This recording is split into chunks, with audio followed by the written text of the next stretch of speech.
Mississippi, and I'd like to welcome you to our fourth in a series of 8 65 by 65 First Friday webinars. We are collectively calling our series of webinars Combating Pandemic Pounds and Corona Carbs. Now that's coronavirus carbs. Today, we will have our fourth, and that will be the relationship of physical activity on comorbidities. And it will be presented by Chris Fields. He is the founder and executive director of H.E.A.L, H-E-A-L, Mississippi. He also partners with Community Health Center and implementation of our MEN program, which is a childhood obesity management, weight management program. Now, before I turn the mic over to him, let me give just an overview for those who may be joining us for the first webinar. Back in 2016, the Mississippi Primary Healthcare Association, which is who we were at the time, in conjunction with our community health centers across the state, initiated the 65 by 65 Obesity Prevention Challenge. Obesity Prevention Weight Challenge. We recognized obesity as an epidemic in Mississippi that contributes to the chronic health conditions resulting in decreased lifestyle mobility and increased healthcare costs. As you may not know, Mississippi now has the highest obesity rate in the nation. Our adult obesity rate is 40.8%. That's 40.8%. And 40% of our Mississippi children are overweight or obese. So the Community Health Center Association is taking a long-term approach to reduce weight and increase healthy lifestyles. And we launched this initiative to move 65,000 Mississippians out of obesity by 2065, therefore the name 65 by 65. So one of the greatest barriers to staying healthy is maintaining a healthy lifestyle. And this barrier has been exacerbated with the many lifestyle changes in response to the COVID-19 pandemic. We've had lockdowns, shutdowns, business closures, and that includes gyms. There have been dietary changes due to the lockdowns and shutdowns. You know, people working remotely, people are eating differently. Some people are increasing the amount that they eat. Some people not eating as much because they may have some food insecurity issues, but not to mention physical activity, you know, that has decreased for some, but everybody has been impacted in some way, shape, form, or fashion in terms of their eating regimen and their physical activity by way of COVID-19. So even those of us who are working, many of us are working remotely, so we don't have that opportunity to walk around the office. But anyway, prior to COVID-19, the community health centers and the association were actively engaged in the 65 by 65 activities, and it culminated in a statewide walk run in August during National Health Center Week. So we did not do that on last year. Hopefully this year we may be able to do a semblance of that because people are getting vaccinated now, but we wanted to bring back to the forefront healthy eating and physical activity, ergo our webinars on combating pandemic pounds and coronavirus carbs. So with all that being said, you now again have your recap, you have your introduction, and I am going to hand off to Chris Fields as he talks to us about the relationship of physical activity on comorbidities. Hey everybody, my name is Chris Fields, and as Dr. Fuqua said, I am the Executive Director of H.E.A.L Mississippi.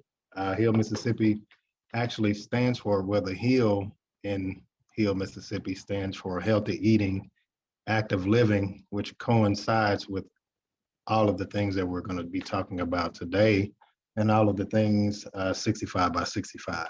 So a little bit about myself. I am a clinical exercise physiologist, and also when I specialize in exercise as medicine, and I'm also a diabetes educator.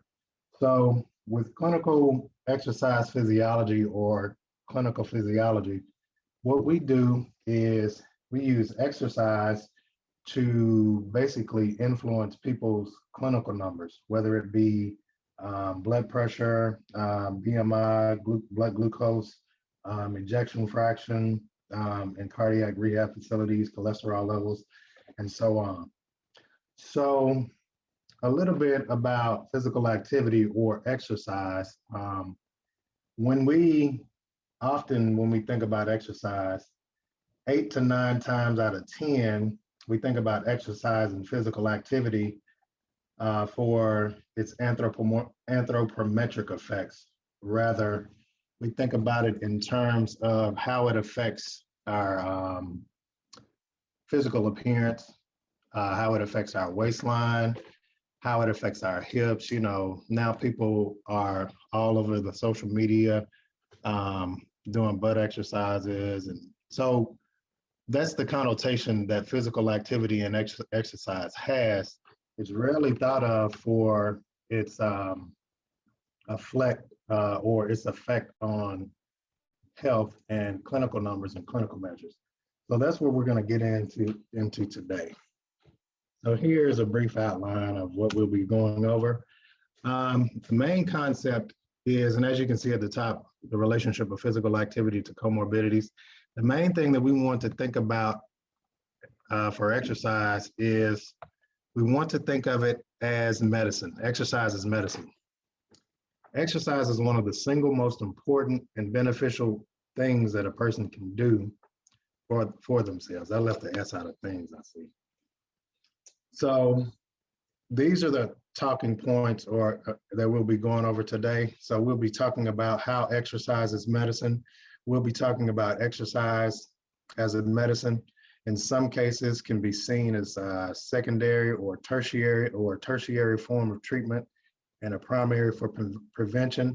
But we want to think of it as primary in all terms, primary in conjunction with other lifestyle changes, with healthy stress coping mechanisms, with healthy nutritional habits, and also with pharmacological therapy. One thing about another talking point we'll talk about is there's no other prescription with the pluripotent potential of exercise. So we'll explain that. And then we'll also talk about some barriers to advancing exercise as a primary form of prevention and or treatment. So exercise as medicine. First, we want to define physical activity and exercise. I think a lot of the times we think of exercise and physical activity interchangeably, but they're actually different. So we'll go over the definition and the difference between the two. So physical activity is defined as basically any bodily movement produced by contractions of skeletal muscles that substantially increase energy expenditure. So, and that's energy expenditure above rest. So when we think about energy in terms of expending energy, first we have to classify what energy is, and energy is our caloric intake. So when our bodies are at rest, meaning when we're sitting and laying, we are still expending energy because our functions or our body still functions and still has to function. So we're exerting energy, but we're exerting energy at a lower capacity as if we would be if we were standing or walking or running or, doing things that incorporate more movement. So when we think about physical activity, we want to think about it in terms of doing things that incorporate more movement than your average sitting and laying down and things like that. And the reason why we're in the shape that we are physically and health-wise is because of the technological society that we live in now. The majority of the things that we do call for us to be seated all the time, and and our bodies are at rest. Now, exercise, on the other hand, what it is basically it's planned and structured physical activity. And what it does is use repetitive movements done with the intention of improving physical fitness levels. So basically, exercise is planned, structured. So it would be walking for 30 minutes because you have a structure and it's planned and it's a sustained over a period of time. And it could be like lifting weights, because you wouldn't you wouldn't just lift the weight once and call it exercise. You would lift the weights repetitively and call it exercise. And basically what we will learn and what we're going to learn is it takes both for a person to, especially dealing with comorbid conditions, it takes both to reverse or manage those comorbid conditions. You can do exercise and it be sustained, and a person can manage their comorbid conditions or prevent their comorbid conditions, but only to an extent. Once our body adjusts, then we will have to incorporate more physical activity to continue to get our body to react to what we're doing and react positively. So what we'll look at is some guidelines for physical activity. A physically active person is actually defined as a person who's been participating in 150 minutes or more per week of exercise for more than 3 to 4 months. So when we think of somebody that's physically active, we want to think of a person that's been exercising consistently over a period of time. Now, the guidelines for exercise, there's a misconception that we have that the guidelines for exercise are 150 minutes per week. It is for the healthy individual. But when we're thinking about comorbid populations, then the guidelines are a little more extensive. So when we think of, we'll go over a couple of these comorbid populations. So when we think about people or patients who are classified as obese, and obesity is just somebody who has a BMI or a body mass index of over 30. So when we think about them, the actual guideline for that particular person is 300, or is more than 300 minutes per week of moderate to vigorous exercise. And then when we think about, when we think about the diabetic population, it's actually 300 minutes or more per week of moderate to vigorous exercise with the incorporation of resistance training, at least 3 of those days, or at least 3 days out of the week, with no more than 2 consecutive rest days for the diabetic population.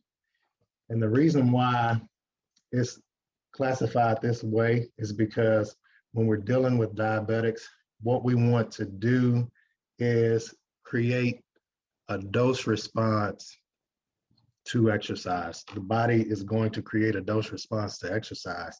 So, and what I mean by that is exercise for diabetics has the same type of effect as oral glycemics and also as exogenous insulin. So with exercise, we want to create the same type of effect that those oral glycemics have and also that the exogenous insulin has. And actually, metformin and those type of oral glycemics were intended or were created with the intent to recreate exercise in a person's body. So that's why when we see when a person is first diagnosed with type 2 diabetes, they begin to lose weight is because metformin has the same type of effect as exercise and vice versa. And that's the way that it was created.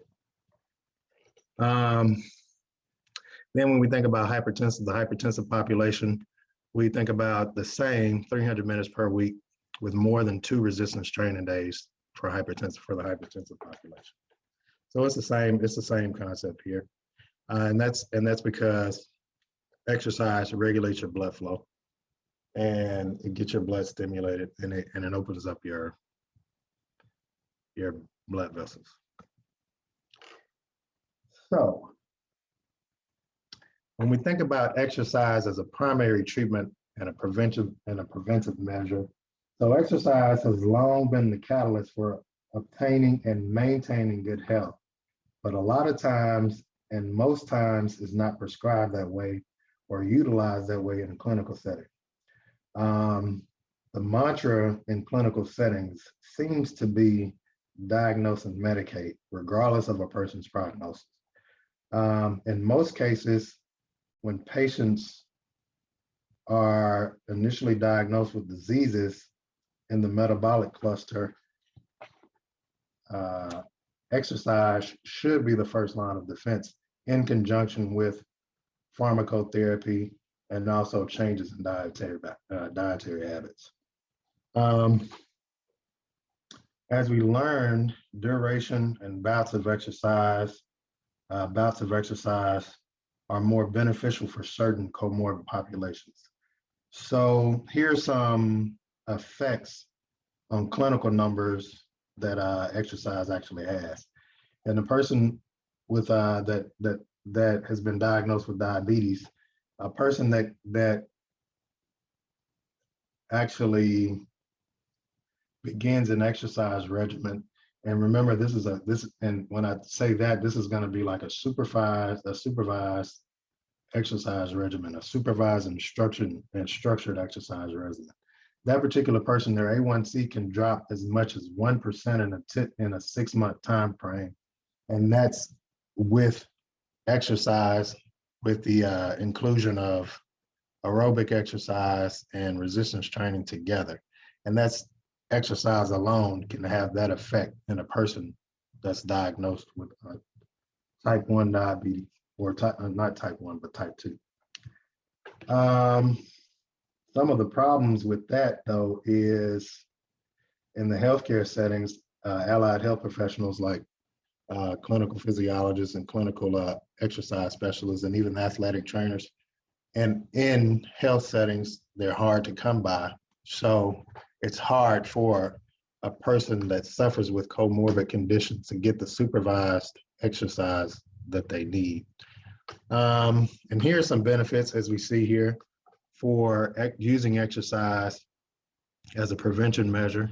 It increases longevity and it mitigates disability in some conditions. It increases the length of a disability-free life. It also improves metabolic function. It improves physical functioning and quality of life. Now, when we think about exercise, another thing that we want to think about is exercise has a pluripotent effect, meaning that you can use exercise to treat a myriad of conditions. And it'd be the same prescription and it treat different, anything that particular person has, pretty much, basically. And when we think about conditions that are spawned from inactivity, like diabetes, type 2 diabetes, hypertension, high cholesterol, and certain heart diseases and stuff like that, and heart failure and strokes, when we think about those, we can prescribe a person the same bout of or same exercise prescription, and it affects them, and it'll drop their numbers clinically. And also, the same type of exercise prescription can reduce pain symptoms if a person is experiencing pain due to obesity or anything. They can have a relief in pain symptoms. It also increases their stability, strength, all of that. So exercise, and that's why exercise is really one of the most, singularly, one of the most important things that you can do. The potential health benefits of other types of physical activities are also frequently overlooked. So for instance, as individuals age, it's important for them to work on maintaining balance, maintaining agility, and also coordination to lower the risk of falling. Now, like I said, individuals with diabetes who have comorbid issues like peripheral neuropathy, they have an even greater risk of aging, which can be lowered with balance and appropriate exercise training. And then, of course, when we think about type 2 diabetes in particular, that population tends to be older, like 55 years of age and older. Let's see. So barriers to advancing exercise is a primary form of treatment. One barrier is it's easy to prescribe medication. As we all know, the doctor can say, okay, you got diabetes. You're newly diagnosed as diabetes, so you need to exercise, you need to eat better, and I'm going to give you this prescription, and there you go, and go about my way. But simply just telling a person they need to exercise more and they need to eat better, or they need to exercise, period, is not giving them enough information to work with. So their condition gets worse. And as we know with chronic conditions worsen over time. Also, another barrier is difficulty in patient education. So that goes to patient education. The difficulty is educating the patient, whether it be lack of knowledge on the provider's part, whether it be lack of time, whether it be lack of understanding on the patient's part,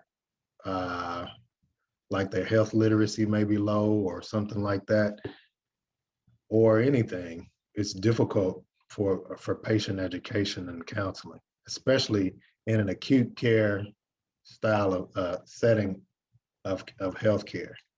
And also, exercise is not a covered benefit, like insurance benefits. So it doesn't pay to supervise a person to exercise, particularly in a clinical setting. Chris, thank you so much for that presentation. I found that very interesting, and really, it kind of motivates me. Fortunately, I have not been, and I'm using my air quotes fingers here, diagnosed with any comorbidities, but as I age gracefully, I am more at risk. And what it does is it motivates me to be more mindful of my exercise regimen and how important it is for my health and the benefits therein, so that if I do get the comorbidity, then I can, help myself out and take less medicine or what have you. So I don't specifically have a question. I do appreciate the information. Well, let me thank you again so much for your presentation on the relationship of physical activity to comorbidities.